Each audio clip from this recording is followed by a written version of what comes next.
Hello guys, morning time nga ni din namo mag-check out sa hotel no og kailangan na namo mauli sa Binitina. Gitor pa din ni Jem ang iyang mama no dire sa Proxize kung asa siya tigliguan. Ug nihapit pud sila diri sa balay para imita kong family. Going man ni sa ground floor to eat our breakfast og si Jem nagkingkiang man siya maram ni siya naigaan. Takit daw yung tiilo niya wa pagid siya katarong og tulog. So dire mi nag-breakfast sa Obasa Red Planet Hotel kay na may restaurant diri. Nya kini si mother-in-law og si auntie Ike naguna na sila breakfast kami ni Jem ni apas na lang mi. Wala na lang mi nilagi pukaw kay kabalo sila nga tagdugay kay ni mata si Jem. Ganina yang gi-order nga breakfast is tapsilog pero asya giganahan yang gipilisan og kini ang pancake. Kaya guys, ihayod tanan istorya ni Jem dugay kay ni siya nahuman og tabi oy.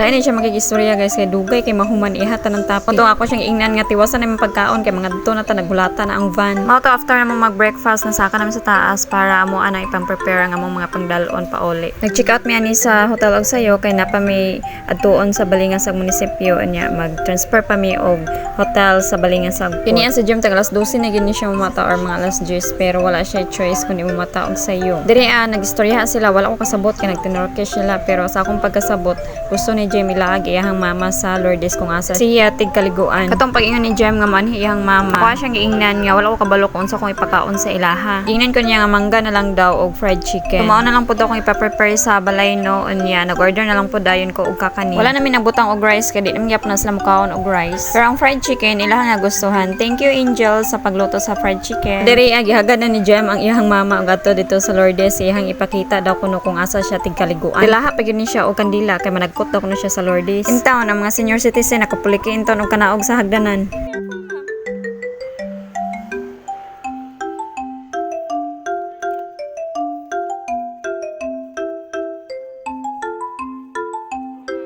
Unya diri na nagkot sila nagampo kay nagdalaha man si Jem og kini ang kandila. Ingon ko karon po kita ani da ang Muslim na nagkot sa kapilya sa Katoliko. After nila managkot gidala na po ni Jem diri sa iyang mama og si Auntie Iken sa iyang kaliguan. Kini si Jem iha lang gyud ning gidalahi iyang mama og si Auntie Iken ba mga dusmo gani mga senior. Pud ani birthday po na akong asis ako mother-in-law kay basin og mga digyas niya sila na basin makauli unya sa Turkey nga nangapian. Wala ra ba silang hilot-hilot. Inom lagi na lahat tambal. Nya diri gipakita ni Jem sa iyang mama kung unsaon niya pagkaligo nagpasikat na siya. Wala biya ni sa ilaha baya ang ilaha dito shower. Gamit sila kabo pero igora nila pang bisbis sa ilahang mga tanong.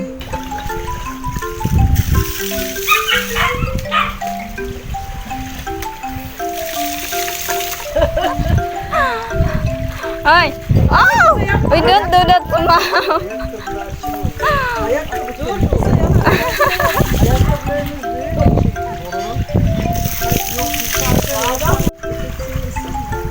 So mao to no after ni Jem magpasikat siyang mama og ni Auntie Iken nanguli na din mi sa balay kay mangadto na mi sa balay sa kiss kiss.